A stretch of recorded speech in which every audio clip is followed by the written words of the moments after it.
PBS Utah presents the Governor's Monthly News Conference, an exchange between Utah reporters and Governor Spencer Cox.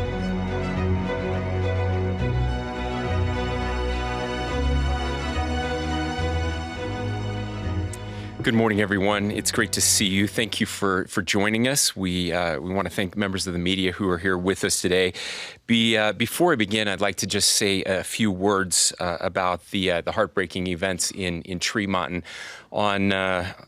On Sunday night, I got a message from our Commissioner of Public Safety that the unthinkable was unfolding in Tremonton, and hoped for the best, but instead we got the worst possible news.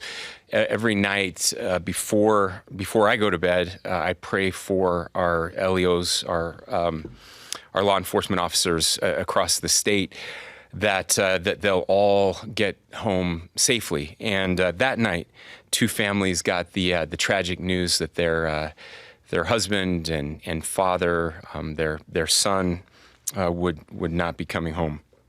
Utah lost two remarkable officers from the Tremonton Garland Police Department, Sergeant Lee Sorensen and Officer Eric Estrada. They truly embodied the very best of public servants. I've had an opportunity to spend time with both of their families. I've met their spouses, their kids, and I've met their friends and neighbors. And I'm just devastated. Two better individuals I don't know that exist in our state. Sergeant Sorensen served for 17 years in law enforcement and had just been promoted to sergeant, a reflection of the trust that he had earned from his fellow officers. He did more than just serve in law enforcement. He actually worked part-time for the medical examiner's office at the state. He was one of my employees. He was also recognized by the Tremonton Fire Department with a Distinguished Service Award this year, and he and his wife received Garland City's Whelan Award for lasting contributions to the community.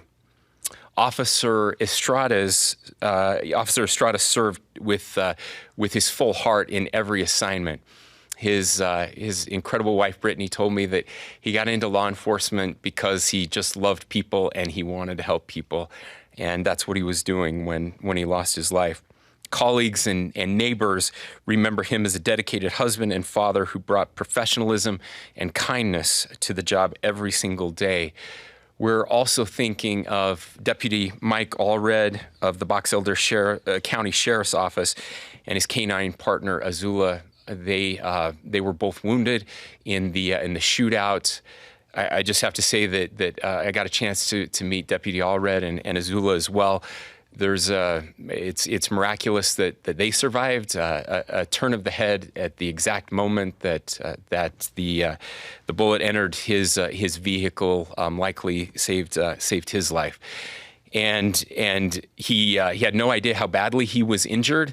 And yet he was able to remain calm and as a hero as he directed other officers who were rushing to the scene away from the line of fire, and likely saved additional lives that night. To the Sorensen and Estrada families, Abby and I and the entire state, we pray for you. We are here to support you, and I'm just so proud of Utah and the way that people have responded in Tremonton and Garland, of course, in Box Elder County, of course, Cache County, where Officer Estrada is from, but so much more than that. Every corner of the state, there's been an outpouring of love and support, and a reminder of what truly matters in this life, and how grateful we are for law enforcement officers that put themselves into harm's way every single day. As far as state law enforcement goes, it's been over 100 years since we've had two fatalities like this in a shooting with our law enforcement officers. So fortunately, this is something that does not happen very often here, and I'm grateful for that. But there is still evil in this world, and good people who are willing to stand in front of a bullet to protect the citizens of this state. So with that, I'm happy to take any questions.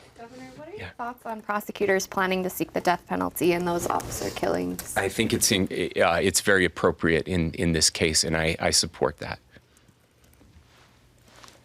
That was my question, but I have another one. This suspect was already have charged in the past. Do you think that the system failed? Well, look, the system. When I get these questions, the answer can't always be when somebody does something wrong, we lock them up forever. That can't be the answer. So we're always trying to find balance in the system. There is a review that is happening of this person's background, history and background, specifically around domestic violence charges before. We have made significant changes around domestic violence over the last couple of years with the legislature. And the question is, would those changes have impacted this in the past, potentially? And so we'll learn what we can from this to prevent it from happening in the future. I certainly hope that we have an opportunity to learn from it. And if mistakes were made and if we can strengthen the system, then we absolutely should. But it's impossible for any of us to predict what will happen. Lots of people make mistakes and don't shoot cops in cold blood. And so I don't know the details about this particular suspect and his mental state, but he deserves the death penalty. Governor, on Monday, Trump announced he will lead an effort to get rid of mail-in voting by signing an executive order to help bring honesty to the 2026 midterm elections. And this is something that Senator Mike Lee said he supports, and your lieutenant governor said that states should continue to have the constitutional right to choose how they conduct secure elections. And so I'm wondering whether you think Trump's attempt to change mail-in voting from the federal level will improve election security across the country, or whether states should push back. Yeah, so I think it's a little more nuanced answer on that. I think President Trump and all of us are right to be extremely cautious when it comes to mail-in voting. I've expressed those concerns in the past. Utah is an outlier when it comes to the way that we implemented vote by mail. The time that we took, the processes that we've gone through, the changes that we've made over time, including last year, to make sure that mail-in voting is safe. Most states who do mail-in voting did not do that.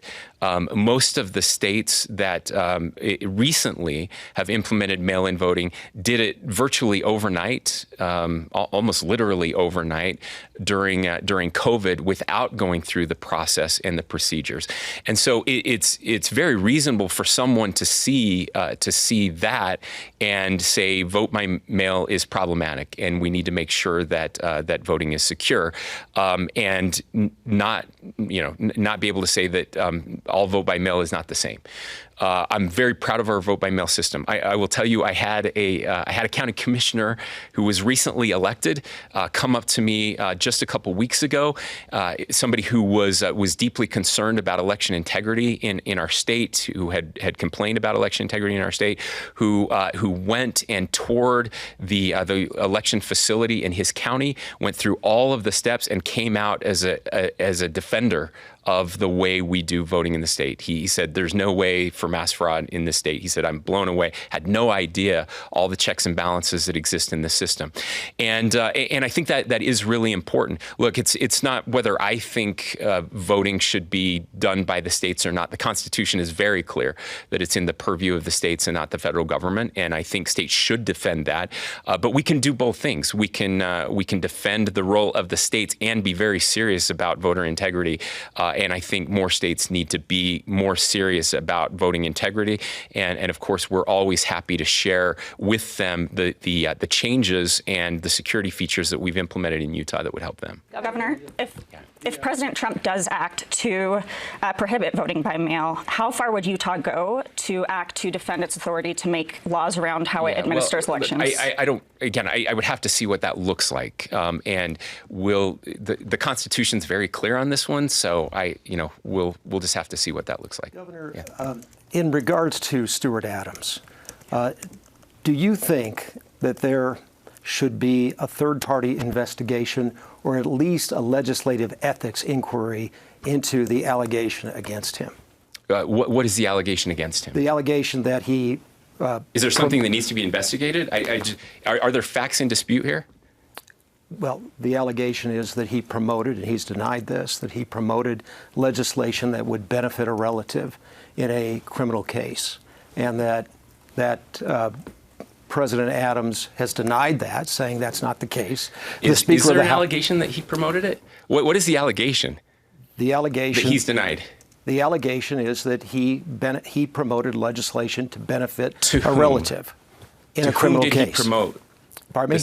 To whom did he promote this legislation? Well, as has been reported, he allegedly supported that legislation at the Capitol. The Speaker of the House is now convening a meeting of stakeholders to review whether that is the right policy. There have been rallies at the Capitol calling on the president to resign over this. There's a state senator and a Salt Lake County councilman. You still haven't given me the allegation, though. To whom did he promote this? That he abused his power. Okay, how did he abuse his power? Who did he promote this to? Who did he talk about this to? He talked about it to his Senate Majority Leader, and they both admitted that. Is there anybody else? Is there an allegation that he promoted it to someone other than his? That he talked to the defense attorneys, that he sent letters to the judge, that he... Okay, that's very different. Those are two very different things. Again, I'm trying to understand. You're saying there's some allegation out there. I don't think there are any facts in dispute. I think the facts are very clear. He talked to the Senate Majority Leader. The Senate Majority Leader took that information. He went into and he proposed a piece of legislation. I found out about this case that you're referring to when I read the article. The Senate president never talked to me about this. I learned about it in the Salt Lake Tribune when Robert Gehrke wrote that article. Whether the allegation, whether you agree or disagree, whether there is merit to the allegation, or if there is any impropriety on behalf of the Senate president, there are some people. That's a different question. There are some people who believe that there is. So the question is, should there be, in your view, a third-party review and/or investigation, or at least a legislative ethics inquiry into their concerns? So I don't think there's nothing to investigate. The facts of this are very, very clear. The facts are abundantly clear. It's been reported. I don't think anybody's denied that what happened. As I mentioned, I learned about this when you all learned about it. Actually, some of you probably learned about it before I learned about the allegations. And so the question is, should he have told me about it? Should he have leaned on me? I would love to read the Salt Lake Tribune story about what would have happened if he had done that.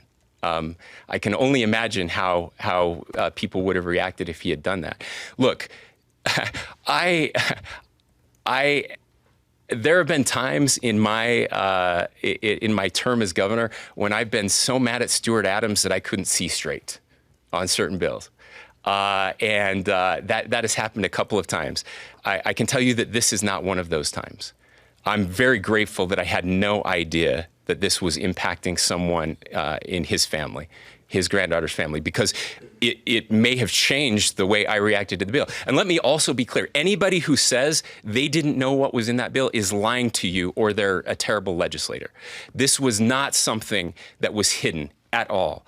This idea that this was something that was put in a bill at the last minute is absolutely not true. It's fundamentally not true, and it's verifiably not true. Now, the bill did come out late in the session. That part is true, not because of this provision in the bill, because this is an incredibly complex bill that lots of people were working on for months and months and months, really years going back. This provision was talked about multiple times. I knew this provision was in there, and so did every other legislator who read the bill. It was in the short title. It was brought up in every committee hearing. It was actually asked about on the House floor during the debate. So there is no controversy about whether people knew this was in the bill or not. The only question I have is this the right policy? And this is a really tough one, guys. This is a hard one. You have kids in high school being treated differently depending on where their birthday falls during the year. And if their birthday falls in May instead of June, then they get treated the same as a 50-year-old who had a sexual relationship with a 13-year-old. And that's the question. Is that fair?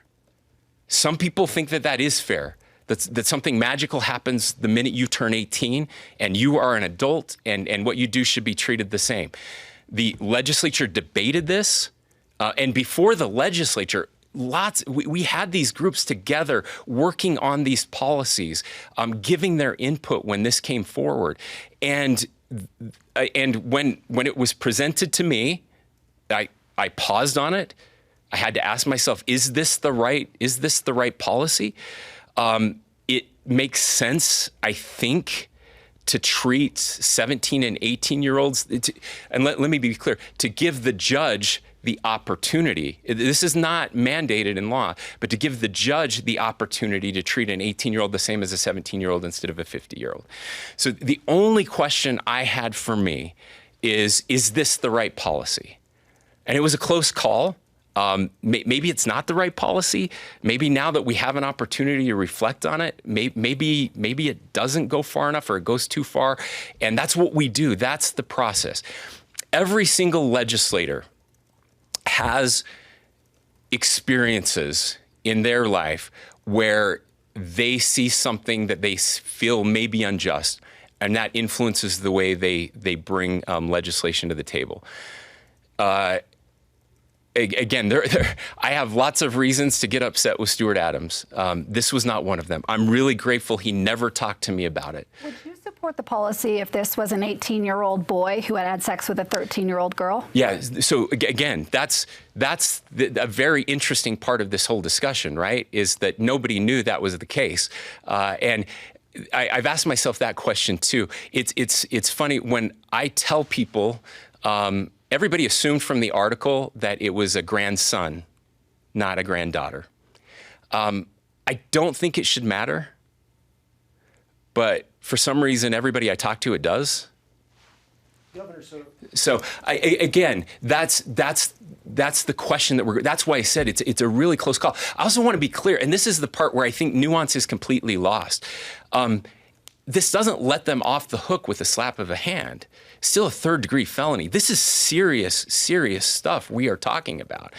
And in this case, again, the law didn't even apply to his granddaughter.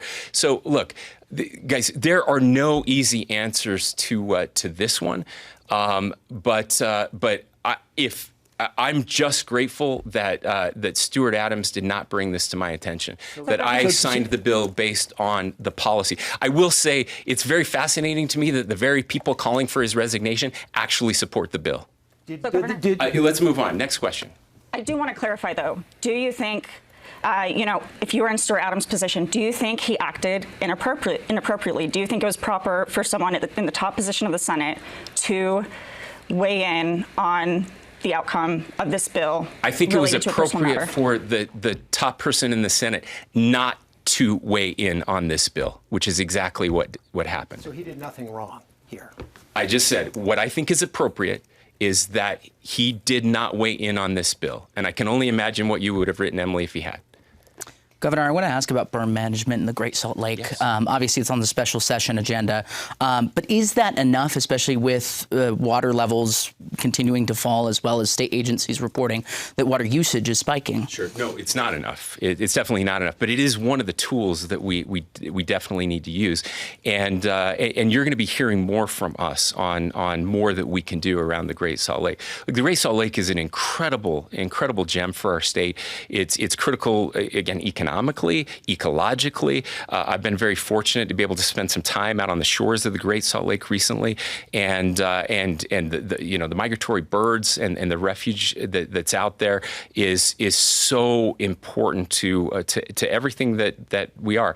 Look, our capital city is named after that lake. It's not just a feature of our state. It's core to who we are as human beings, and it's worth protecting. protecting. I'm grateful for a legislature that has stepped up in big ways over the past few years to save the lake.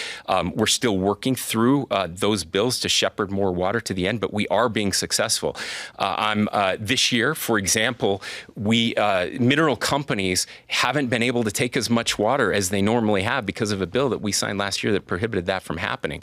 And so we've seen a huge change in behavior that is going to help the lake over the next several years. And again, some of that is voluntary behavior, but a lot of that is legislation that we passed, changing over 160 years of water law in this state. But we're not done, and so we'll keep working through that. But there are some temporary engineering measures that we can do to preserve life around the Great Salt Lake, and the salinity of the lake is part of that, and being able to raise and lower the berm is part of that as well. We've made some changes in the past.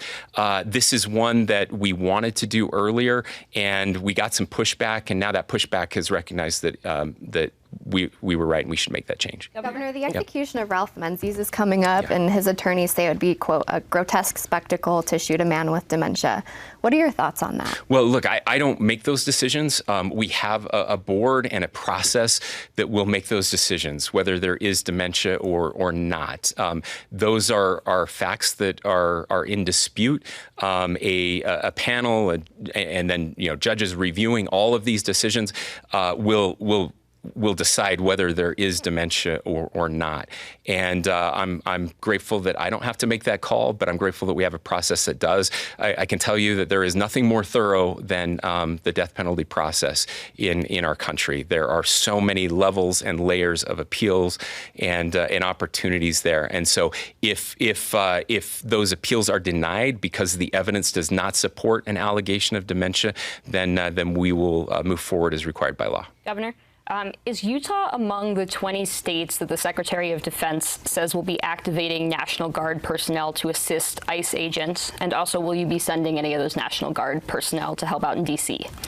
So I'll answer the second question first. We have not received any communication about help in D.C. So I'm not aware of any requests there.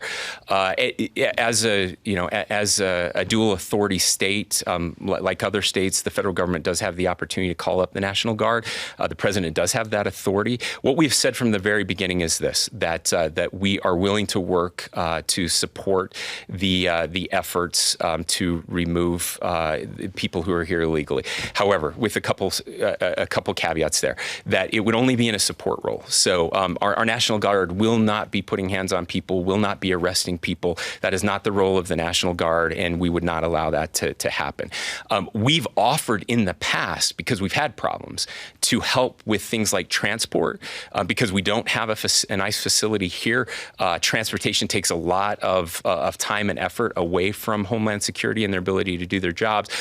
Processing paperwork, those types of things that make it difficult. We've offered to help there. So those are where we would be able to help. So that was condition number one. Condition number two is that the federal government has to pay for this, that it can't come out of state funding. And so we're in active communication with the federal government. And by the way, I think that's true of most states, that's the way most states are feeling about this. And so we'll know in the next couple weeks what that looks like as they get more information back to us, and we'll be able to make that decision. As far as President Trump deploying the National Guard to Washington, D.C. and raising the possibility of deploying the National Guard to other cities throughout the country, is that something that you would sign off on if he asked the Utah National Guard to assist in that? Well, we won't need I hope we never need the Utah National Guard. We've deployed here before when we've had riots and property damage that was happening here in the state of Utah when people's lives were at risk. We're hoping we don't need to do that here, that we'll be able to. I don't anticipate that the president would call up the National Guard from one state to go into another state. I think, again, he would have the authority to call up the National Guards in those states. And so our job is to make sure that we're doing our job so that we don't need the National Guard here in Utah. If he did attempt to do that, though, would you sign off on that? I would have to see what that looks like. Okay. Do you support the U.S. decision to send warships near the coast of Venezuela? Look, I'm not as read in on what's happening in Venezuela right now. I know there are some deep concerns. There are lots of concerns happening all over the world. Of course, we're seeing deployments happening in the Middle East, in Asia. Certainly, these decisions impact Utahns. We are a service-oriented state. We have a very high level of participation when it comes to the military and the National Guard, and so anytime there is active military incursions happening anywhere in the world, it impacts Utahns. So always concerned, but I just have to say I'm not read in enough to make an informed decision on what's happening in Venezuela. I want to ask you about the proof of citizenship conversation that's happening around the country. Sure, yeah. Some voters' rights groups have reached out to us. They're wondering if that could be in the special session. Is that something you've already been consulted on? Have you been read in on it? Yeah, so conversations about the special session are just starting to happen. Obviously, I feel very strongly that only, in fact, in Utah, it is illegal for anyone who is not a citizen of the United States to vote, and we want to make sure that we have processes in place to prevent that from happening. And if it is happening, we need to root that out. There have been reports that maybe there were 2 cases of some potential illegal votes. If that happens, then those should be prosecuted, and so we'll be working with county attorneys on that. We're constantly looking to update our voting laws to make sure that we're protecting people and protecting the sanctity of those voter rolls. And so I don't know if that's something that's going to come up in a special session or in the general session, but I know those discussions are happening. And so if there is a proposal that is ready for a special session, it could possibly happen. If not, more likely that we would do that in January. And that's all the time that we have for our television broadcast. Thank you for joining us for the Governor's Monthly News Conference. And Governor, we do have a remote reporter with a question, Christine Weller with KPCW. Christine, go ahead. Hi, yeah, my question is about the Winter X Games. Colorado's contract with the X Games is expiring after this year, and Park City is a contender to host the 2027 Winter X Games. I saw that you have a call with X Games CEO Jeremy Bloom later today. I'm wondering, could the Winter X Games be coming to Utah, and do you have any What might this call be about? Sure. Yeah. So we're big fans of the X Games personally and as a state. And Utah is the headquarters of winter sports for really all of North America. And we're excited to have the Olympics coming back in 2034. We are big supporters of the X Games. We would love to see more of that happening here. And that's certainly going to be part of the conversation, is just to see what the future looks like for the X Games, what their numbers look like here. We had an incredible event here recently in Salt Lake City and out at the fairgrounds, and just great support for the X Games. So we'll continue to meet and have those conversations. And anytime we can attract more sporting events to Utah, that's something we're in favor of. It's good for the economy. It's good for our people. It's good for our athletes. And we have a lot of X Games athletes that live and train in Utah, and we want to be supportive of them as well. Governor, yesterday Senator Wilson said that you support the compromise bill on selecting the state's next Chief Justice. Is that true? And do you support the bill in its current form? So we've been having several discussions about this bill since I issued the veto. And you'll remember, actually probably nobody remembers, but when I issued that veto, I was clear about a couple things, my reasoning for doing that. Our judicial system is based very closely on the national system, the federal system. And I said, in that case, the president does choose the Chief Justice. And so I could support the governor choosing the Chief Justice. But what they had proposed, and why I was so concerned, was this rolling 4-year reappointment. And I felt like that would require the Chief Justice to look over their shoulder and maybe to compromise their independence to make decisions because they would be worried about what the governor thought or what the Senate thought, because they would have to be reconfirmed every 4 years, which is a fairly short time frame for our judiciary. I care deeply about the independence of the judiciary, but that the judiciary is not immune from checks and balances. They are part of checks and balances, but having that constant that constant oversight by the governor and the Senate was not something I was interested in. I did say in the letter, however, that if there was a proposal that allowed for the governor to choose, much like the president, then that is something I could get behind. So those discussions have been ongoing. They decided not to push to override my veto in light of the conversations that were happening, and where we settled on was a 10-year. A 10-year term for a chief justice with no reappointment. And the reason I like that is once the chief justice is appointed, then there's no looking over their shoulder. They are completely independent to work with the court as they desire. I know that is something that the judiciary felt better about than the earlier bill, and so I said I would be willing to support that, meeting those demands, so that we still have an independent chief justice moving forward. The current bill says 8 years, not 10 years. So do they need to change that? No. We had talked about 10, and I said, sorry, 8 is the number we landed on, not 10. I apologize. I'm thinking back to earlier discussions. We started at 10 and ended at 8, which actually matches up with their terms, which makes sense for as they go through their own judicial retention process, and that was the reason we ended up at that number. So look, I would have loved 10 more than 8, but 8's so much better than 4, and that's how these processes work. So getting the one term, I think, really matters, and will. I also just want to point out that while the Chief Justice does have a level of authority, all of the justices are independent to vote.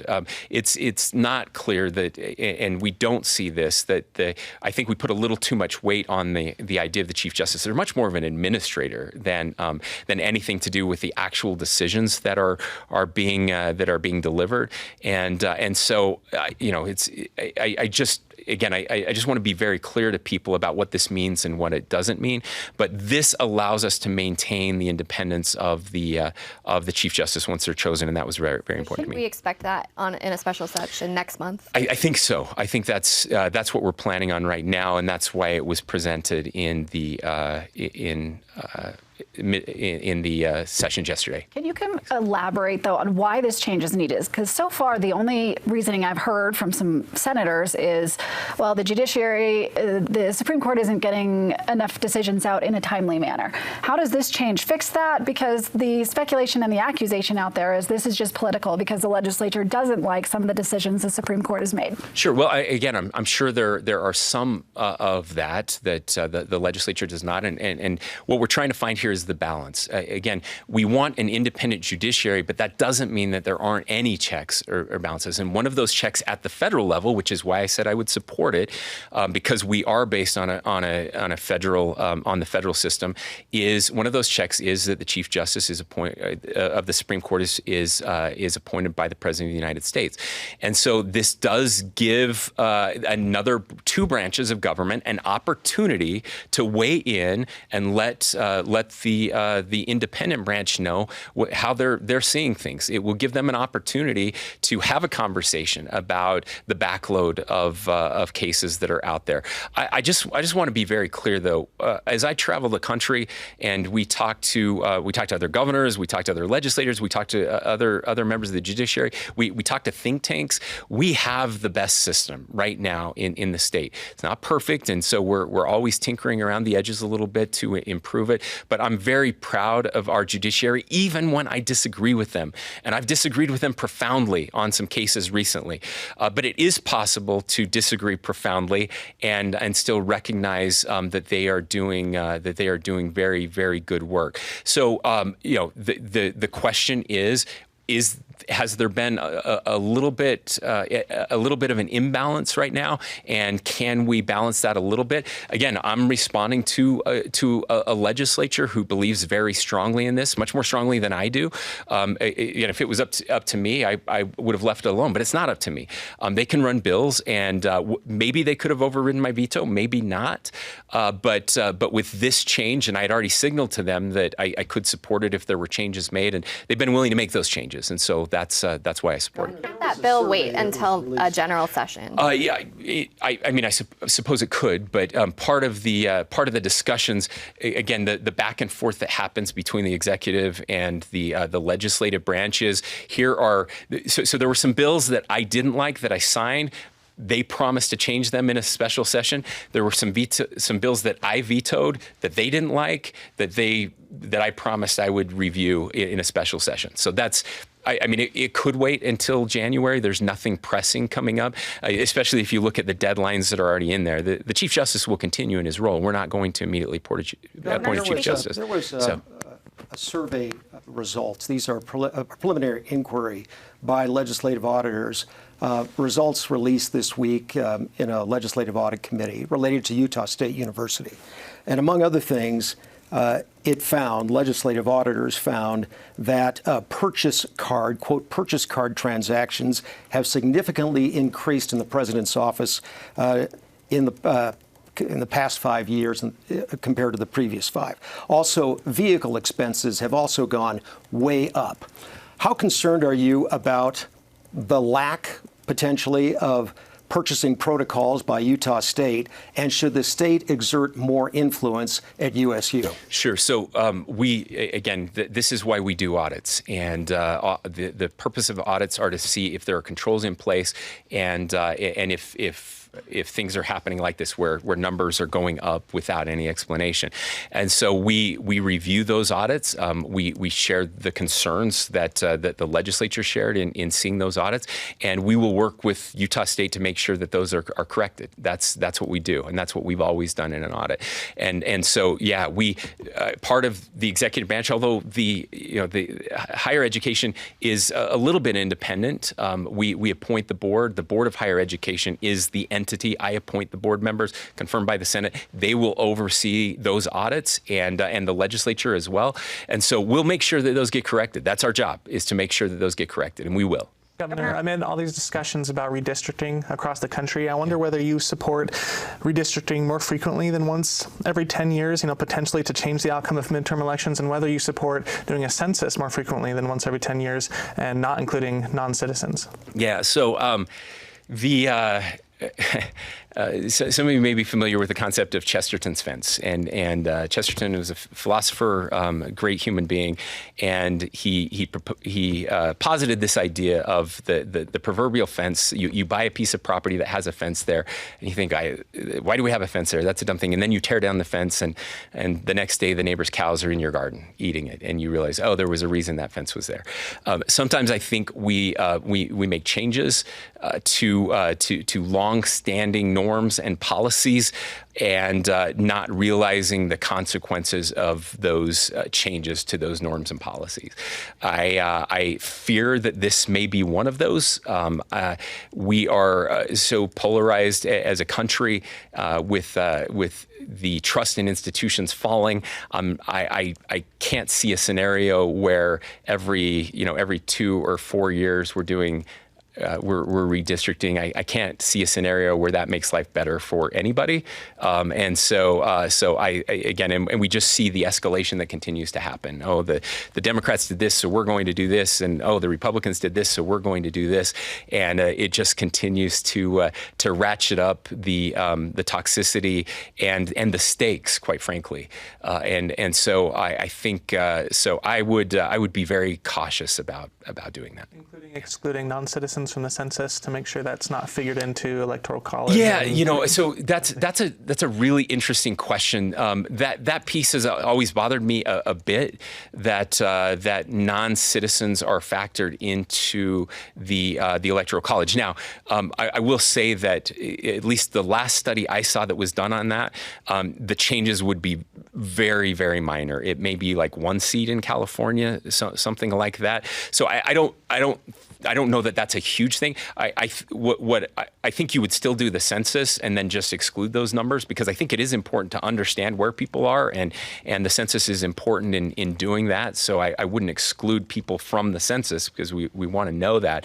But the question is whether the Constitution allows that or not, whether the Constitution requires it, and that will be up to a federal court to decide. Governor, the former head of the Utah National Guard, Michael Turley's retirement rank was knocked down to lieutenant colonel by the Army earlier this month, and now he's suing you alleging wrongful termination and claiming misconduct allegations are utterly baseless. I'm curious what your take is on the Army Grade Determination Review Board's decision and Turley's accusations against you. Yeah, well, sadly, because there is a lawsuit, I can't talk about that one. Yeah. I want to follow up on a question I asked you earlier about the Great Salt Lake. Yeah. Special session aside, general session aside, now as you're working towards this legislatively, if it doesn't reach a level in which you're comfortable, would you consider an executive order? Well, sure. So I've used an executive order in the past when it comes to new water development in the Great Salt Lake Basin. And so we've used our authority there before. I will say that under existing law, I can only issue executive orders for 30 days, and then the legislature would have to step in and do that. And so anything I would do that would have any long-term impact would have to be done with the help of the legislature. And so that's really where our focus is working with the legislature, again, working with water shareholders across the basin to figure out ways that we can reduce water usage and get more water to the lake, and encourage innovation, which we're doing. I'm really grateful for farmers and ranchers who have stepped up in a big way, and again, the legislature using funding that we've been able to set aside to improve and upgrade the technology so that they're using less water. Now we've just got to make sure that the extra water gets to the lake, and that's a process we're still working through, but we are getting closer on that. So if there was a case where an executive order could make a substantial difference, then we would consider it. But I'm struggling to think of any situation where we would need something for less than 30 days without the legislature weighing in. Sticking on water policy for a minute, Sure. Colorado River, Lake Mead, Lake Powell, obviously continuing to fall. How confident are you that Utah's voice is being heard on a national stage when it comes to water conservation? So I'm very confident that our voice is being heard, more so than before. If you'd asked me that question 5 years ago, I'm not sure I could have answered that in the affirmative. We have we created the office of the Colorado River Authority here in this state, and we've been able to bring the very best minds in the state to work on this. And what I can tell you now is that our state is leading in this space with other states. We're running models for them, upper basin, lower basin states, just as we try to work through this together in a collaborative fashion. This is the one river basin that has not had it has not been decided or decreed by a judge via dispute, and we would love to keep it that way. It's tough right now. There's a divide between the upper basin states and the lower basin states, and we've been meeting regularly for the last couple of years trying to work this out. The last meeting was a tough one, and there's still some distance between those two. Our voices are unified as an upper basin, though. So it's not just Utah's voice being heard. It's Utah and Wyoming and Colorado, right? We're all working together when it comes to those voices. We've had lots of conversations with the Secretary of the Interior about this and how this is going to be decided. Next year is go time. That's when the compact has to be renegotiated, re-signed, and so The problem is if we don't come to an agreement, the federal government will, and they'll make the decision for us. And we might like that decision, we might not like that decision. But the one thing we know is that the hydrology of the river has not kept up with with what we thought it was going to be, and we know that the lower basin is using much more than their share. And those are the two facts that are indisputable. How you get to from A and B to C, that's still up in the air. Governor, because of the big, beautiful bills. Do you have any appetite for a tax cut? Oh, I always have an appetite for a tax cut. What kind of tax cut? Well, I've got to see the numbers, and the numbers will determine what that tax cut looks like. And what we can see right now from our economists is that the economy is slowing down a bit. I mean, it's nothing that's news to anybody. We'll see what the next few months bring as we start to look at receipts, and then as our economists start to kind of formulate what a budget next year would look like. So tougher right now. Right now would be tougher for a big tax cut. I've cut taxes every year since I've been governor, and I'd love to keep going, but this one could be a little tougher. Because of the big, beautiful bill's impact on SNAP and the shifting costs to states, fiscal analysts say that Utah lawmakers will have to find some $13 million to fill those funding gaps for that program. What are your thoughts on that, and where do you think that money should come from? Well, those conversations are still happening, and those estimates are really rough right now. Until we get guidance from the federal government, it's going to be hard for us to know exactly what that number looks like. So we'll also have some savings in some other places, and so it's possible we'll have some Medicaid savings. It's possible that it could come there.